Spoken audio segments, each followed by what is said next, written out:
Nabi Adam nggak berani untuk meminta izin kepada Allah supaya dimulai persidangan. Nabi Adam nggak berani. Kenapa?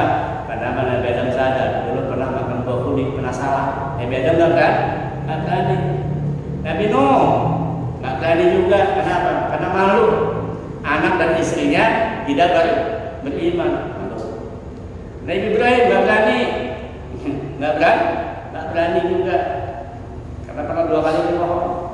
Nabi Musa nggak berani juga. Kenapa? Karena pernah membunuh manusia ketika melarai perkalian antara dua pemuda, kalau bangsa Mesir dan bangsa Israel. Akhirnya dipukul oleh Musa, salah satu mati.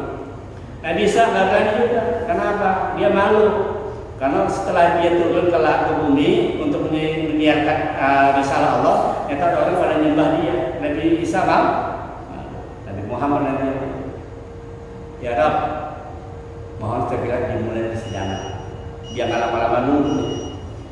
Karena kalau nunggu di lapang, memang enak Pak, nunggu lapang. Nah, akhirnya dimulailah persidangan. Nah, karena permintaan Nabi Muhammad itu untuk seluruh umat manusia. Maka sebenarnya syafaatul uzma. Nah, kalau syafaatul uzma semua pasti dapat. Nah, kita umatnya jangan minta syafaatul uzma. Syafaatul uzma mau usah minta pasti dikasih. Yang kita minta apa nanti? Syafaat yang spesial. Syafaat yang spesial. Apa tuh?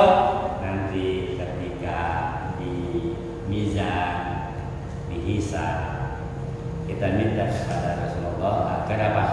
Membantu dalam timbangan. Ya. Nah, disebutkan oleh Rasulullah dalam hadis ini bahwa nanti ketika hari kiamat bahwa bumi nanti akan dibikin rata oleh Allah Subhanahu wa taala, seluruh manusia kumpul di situ. Ya.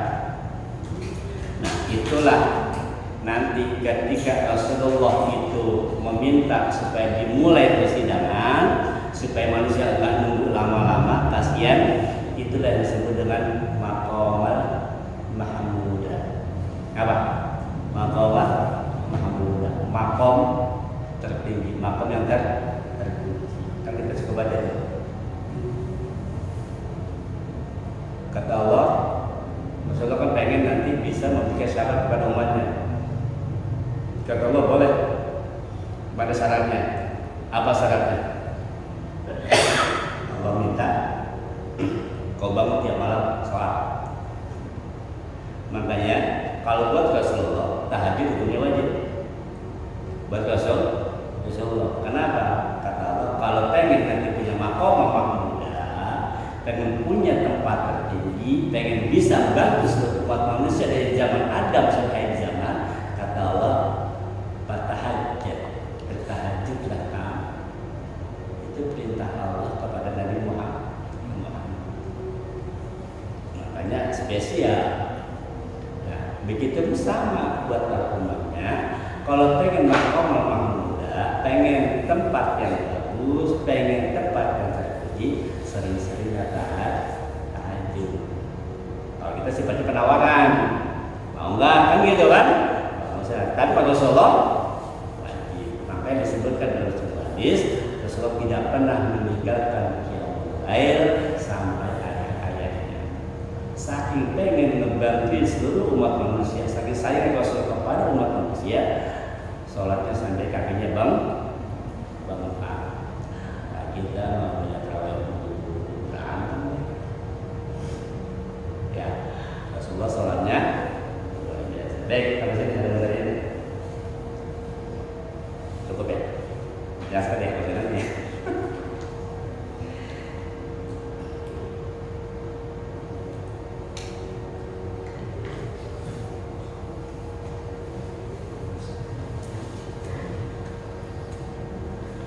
Coba. Baik. Itu saja barangkali kita sampai di ayat berapa tuh? Ayat ke 3. Soalnya kita sambung nanti di ayat-ayat berikutnya. Ini masuk ke kita dengan kiamat, ya.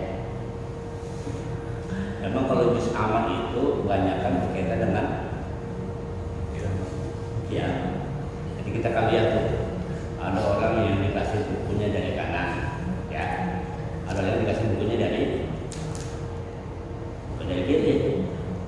di belakang. Siapa orang dikasih buku dari belakang? Biasa kita gini ya, biasa kita sering dengar tuh orang menerima buku ada yang dari kanan, ada yang dari kiri kan gitu kan. Kalau dari kanan biasanya orang-orang yang selamat masuk surga, kalau kiri nanti ada orang-orang yang masuk neraka. Tapi di hari ini nanti ada orang yang dikasih buku dari belakang. Siapa? Kita bahas nanti. Demikian ya. Oke, tutup doa kita. Semoga